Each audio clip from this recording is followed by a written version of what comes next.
உடம்பையிலே கடவுள் டிவிடியருக்கு லக்ஷ்மண அன்பு வணக்கங்கள். இப்போ நம்ம பார்க்க போகிறது வார ராசி பலன் 27 2ஆம் தேதி வரை எப்படி இருக்க போது தான் பார்க்க போகிறோம். ஸோ எப்போதுமே சொல்கிறதால லக்னத்துக்கு பாருங்கள், ராசிக்கு பார்ப்பதை விட லக்னத்துக்கு பார்க்க ரொம்ப பர்ஃபெக்டாக இருக்கும். உதாரணமாக ஒரு மகர லக்னம் விருச்சிக ராசினா நீங்கள் விருச்சிக ராசிக்கான பலன்களை பார்க்கறதோட மகர ராசிக்கான பலன்களை பார்க்க ரொம்ப சூப்பராக இருக்கும். முதல்ல வர்றது புது பலன்கள், அதுக்கப்புறம் பார்த்தீங்கன்னா தசாபுத்தி பலன்கள் வரும். ஸோ உங்களுக்கு என்ன தசாபுத்தி அந்தரம் நடக்குதோ அதை லிங்க் பண்ணி பார்க்கும்போது ரொம்ப பர்ஃபெக்டாக இருக்கும். வீடியோட எண்டில் டிப் ஆஃப் த வீக் இருக்குது, மறக்காமல் பாருங்கள். தனுசு ராசி. ஸோ தனுசு ராசி வந்து பார்த்திங்கன்னா உங்களுக்கு ராசி ஆஃப் தி குரு வந்து பார்த்திங்கன்னா உங்களுக்கு 6ல் இருக்கும்போது 4ஆம் அதிபதி 6ல் இருக்கும்போது ஒரு லோன் போட்டு ஒரு வீடு வாங்குறதோ வண்டி வாங்குறதுக்கான வாய்ப்பு ரொம்ப சிறப்பாக இருக்குது. 2ஆம் அதிபதியான சனி வந்து 3ல் இருக்கும், சின்ன சின்ன கலகங்கள் ஏற்படுவதற்கான வாய்ப்பு ரொம்ப கவனமாக இருக்கும். அது வந்து குருடைய சாரத்தில் இருக்கும்போது பார்த்திங்கன்னா 3, 6 வேலை விஷயங்களை நிறைய பிரயாணம் பண்ணுற மாதிரியான விஷயங்களை கண்டிப்பாக கொடுத்துரும்.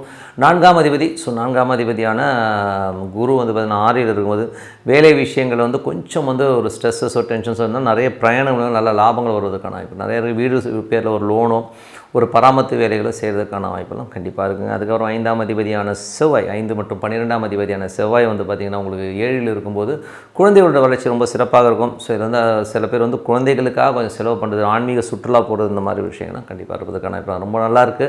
6ஆம் அதிபதியான சுக்கிரன். ஸோ 6ஆம் அதிபதியான சுக்கிரன் வந்து 4ல் உச்சமாகும்போது சொத்துக்கள் சார்ந்த விஷயங்கள் ரொம்ப சிறப்பாக இருக்கும். ஏதாச்சும் வந்து ஒரு சொத்துக்கள் வந்து ஒரு வில்லங்கமோ ஒரு பிரச்சனையோ இருக்கணும், அதெல்லாம் இப்போ பேசி தீர்த்துக்கிட்டிங்கன்னா அது வந்து ரிலாக்ஸ் ஆகிறதுக்கான வாய்ப்புலாம் இருக்குது. தாயாரோட உடல்நலம் சார்ந்த விஷயங்களை கொஞ்சம் கவனமாக இருக்குது, ரொம்ப ரொம்ப அவசியம். மற்றபடி வந்து நான் புதிய வண்டி வாகனங்கள் வாங்குறதுக்கான யோகங்கள், ஒரு லோன் போட்டு ஒரு வண்டி வாங்கினதுக்கான யோகங்களும் ரொம்ப சிறப்பாக இருக்குது.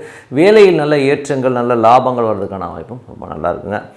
அதுக்கப்புறம் பார்க்கும்போது விஷய லக்னமாக உங்களுக்கு வந்து 7ஆம் அதிபதியான புதன் வந்து பார்த்திங்கன்னா உங்களுக்கு 2ல் இருக்கும்போது சுப நிகழ்ச்சிகள் சார்ந்த விஷயங்கள் நடப்பதற்கான இவ்வளோ ரொம்ப சிறப்பாக இருக்குது. தொழில் ரீதியான விஷயங்கள் நல்ல வளர்ச்சி, நல்ல ஏற்றங்கள் வருவதற்கான வாய்ப்பும் ரொம்ப சிறப்பாக இருக்குது. 8ஆம் அதிபதியான சந்திரன் வந்து பார்த்திங்கன்னா ராசியிலே இருக்கும், வந்து கொஞ்சம் எமோஷன்ஸ் இருக்கும். திங்கள் செவ்வாயில் புதன் வியாழனில் குடும்ப சம்பந்தமான விஷயங்கள் சின்ன சின்ன வாக்குவாதங்கள் வர்றதுக்கான வாய்ப்புகளும் ரொம்ப கவனமாக இருந்துக்கணும்.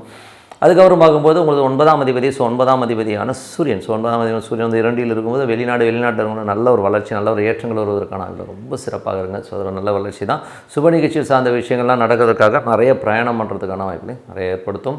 அதுக்கப்புறம் 10ஆம் அதிபதியான புதன். ஸோ 10ஆம் அதிபதியான புதன் வந்து பார்த்திங்கன்னா உங்களுக்கு வந்து என்ன மாதிரி விஷயங்களே கொண்டு வரும்போது புதன் வந்து இப்போ வந்து உங்களுக்கு வந்து 2ல் இருக்கும்போது தொழில் ரீதியான விஷயம் நல்ல வளர்ச்சி, நல்ல ஒரு ரொட்டேஷன்ஸ், இந்த மாதிரி விஷயங்களும் ரொம்ப சிறப்பாக இருக்குங்க.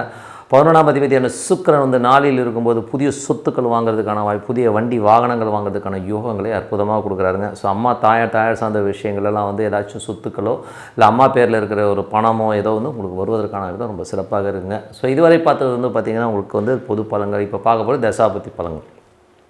தனுசு லக்னமாக இருந்து சூரிய தசாபத்தினா சூரியன் வந்து 9ஆம் அதிபதி 2ல் இருக்கும்போது வெளிநாட்டில் இருக்கவங்களுக்குலாம் வந்து நல்ல வளர்ச்சி, பிரயாணங்களில் நல்ல வளர்ச்சி வர்றதுக்கான வாய்ப்பு, நல்ல வருமானங்கள் வருவதற்கான வாய்ப்பு ரொம்ப சிறப்பாக இருக்குது.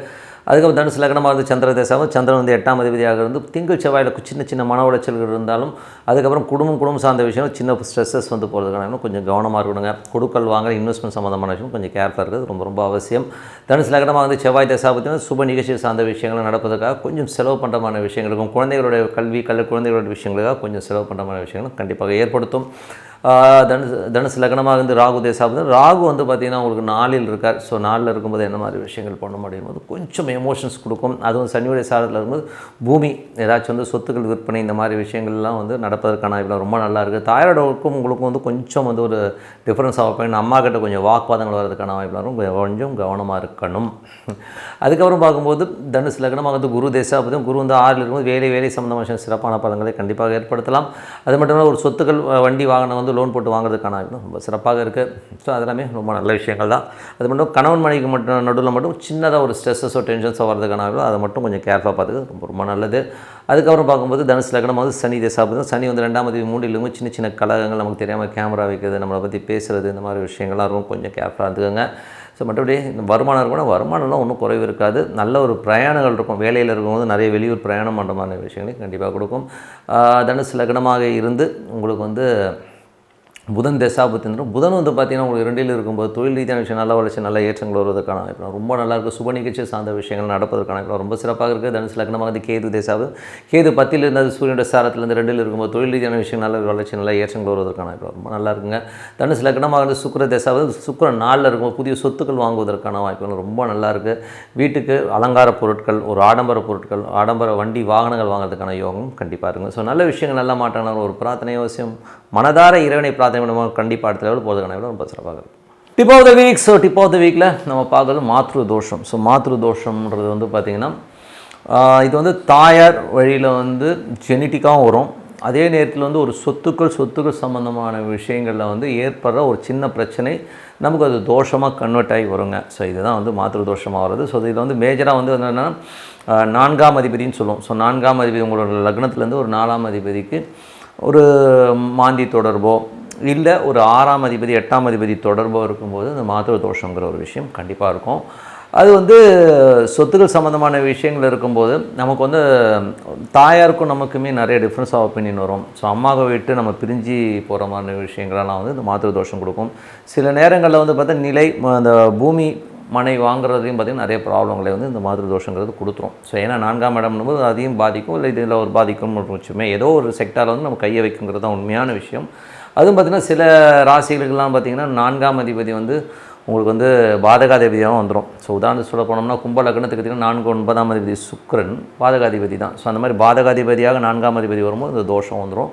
ஸோ இதெல்லாம் வந்து ஜெனட்டிக்காக வரும். சம்டைம் வந்து நம்மளோட ஃபோர் ஃபாதர்ஸில் வந்து ஏதாச்சும் ஒரு ஏடாகுடம் பண்ணியிருப்பாங்க, இல்லை நம்ம அப்பா அம்மாவே வந்து ஒரு சில தவறு பண்ணுறதுனால அதனால் ஏமாற்றி சொத்தை பிடிங்கி வைக்கிறது.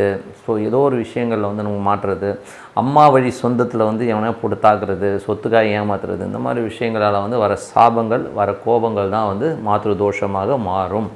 ஸோ இதுக்கு வந்து நம்ம என்னங்க பண்ணலாம்? ஸோ இதுக்கு வந்து காரகதை. ஸோ 4ஆம் அதிபதி தாய் சார்ந்த விஷயங்கள் வந்து நடக்கிற இந்த தோஷத்துக்கு பரிகாரம் அப்படின்னு சொல்லும்போது என்னை பொறுத்தவரை வந்து நிறைய நீராகாரங்கள் நீர் சம்மந்தமான பொருட்கள் தானம் பண்ணுறது ரொம்ப நல்லது. ஸோ இந்த நீர் மோர் கொடுக்கறது, தண்ணி பந்தல் வைக்கிறது, இந்த மாதிரி விஷயங்கள் பண்ணுறது ரொம்ப சூப்பர். அப்படி இல்லைன்னா கூட அன்னதானம். ஸோ அன்னதானம் நிறைய பண்ணும்போது நமக்கு வந்து இந்த தோஷங்களுடைய அளவு வந்து கண்டிப்பாக கம்மியாகுங்க. ஸோ நம்ம வந்து அன்னதானம் அதிகமாக இது வந்து நிறைய கோயில்களில் பண்ணுறாங்க, நிறைய விஷயங்கள் அனாத ஆசிரமங்கள் இதெல்லாம் வந்து அக்கார்டிங் டு நம்மளுடைய பிரச்சனைக்கு தகுந்த மாதிரி நம்ம இந்த மாதிரி தானங்கள் பண்ணும்போது இந்த தோஷங்கள் வந்து படிப்படியாக கம்மியாகுங்க. ஸோ எல்லாமே எந்த தோஷமும் வந்து ஜஸ்ட் லைக் தட் ஒரு இங்கிலீஷ் மெடிசின் போட்டால் எப்படி ஜுரம் கம்மியாகுமோ உடனே ஆகாது. இது வந்து நீங்கள் கொடுத்துட்டே வர ஒரு நட்சத்திரமோ ஒரு கரணமோ அந்த ஒரு திதியோ சம்மந்தப்படும் போது இந்த தோஷங்கள் கண்டிப்பாக விலகும். ஸோ அதுவரை வந்து நம்ம வந்து இந்த தோஷங்களை வந்து என்ன பண்ணோன்னா இருக்குன்னா நீங்கள் இந்த பரிகாரங்களை வந்து கண்டினியூ பண்ணிட்டு வாங்க. So one point of view வந்து பண்ண நமக்கு அது டிஃப்ரென்ஸ் தெரியும். ஒரு 10% 15% அப்படியே கம்மியாகிட்டே வரும். நெக்ஸ்ட்டு ஜென்ரேஷன் வந்து அது இல்லாமல் போகும். ஸோ அதுக்கான ஒரு ஸ்டெப்பு நீங்கள் கண்டிப்பாக எடுக்கணும். ஸோ இதை வந்து நமக்கு வந்து நிறைய உண்மையான இன்சிடென்ட்ஸ்லாம் நிறைய இருக்குது. இன்னும் வரும் வீடியோஸில் வந்து உங்களுக்கு வந்து உதாரணமும் கண்டிப்பாக வந்து இது பண்ணிவிட்டு வாங்க. அன்னதானம் பண்ணிங்கன்னா இந்த மாத்ரு தோஷங்கிற ஒரு விஷயம் கண்டிப்பாக நம்ம விட்டு விலகும். அது மட்டும் இல்லாமல் ஈஸ்வரனுடைய மனைவி, ஸோ பார்வதியினுடைய சொர்ணாம்பிகை பாலாம்பிகை இருக்கும் இல்லையா, ஸோ அந்த மாதிரி மனைவி இருக்கிற அந்த சொர்ணாம்பிகை பாலாம்பிகை வழிபாடு பண்ணுறதும் ரொம்ப ரொம்ப அவசியம். ஸோ இந்த மாதிரி இந்த 2 விஷயங்களை பண்ணி வரும்போது கண்டிப்பாக இந்த மாத்ரு தோஷங்கிறது வந்து கண்டிப்பாக விலகும். பண்ணி பாருங்கள். பண்ணி பார்த்தீங்கன்னா நல்ல டிஃப்ரென்ஸ் தெரியும்னு சொல்லிட்டு உங்களிடம் விடைபெறுவது உங்கள் லக்ஷ்மி நாராயணன். வணக்கம். கடவுள் அருள் டிவியை பார்த்தமைக்கு நன்றிகள். மேலும் இது போன்ற தகவல்களை தெரிந்து கொள்ள கடவுள் அருள் டிவியை சப்ஸ்கிரைப் செய்யுங்கள். மறக்காமல் பெல் ஐக்கானை கிளிக் செய்யுங்கள்.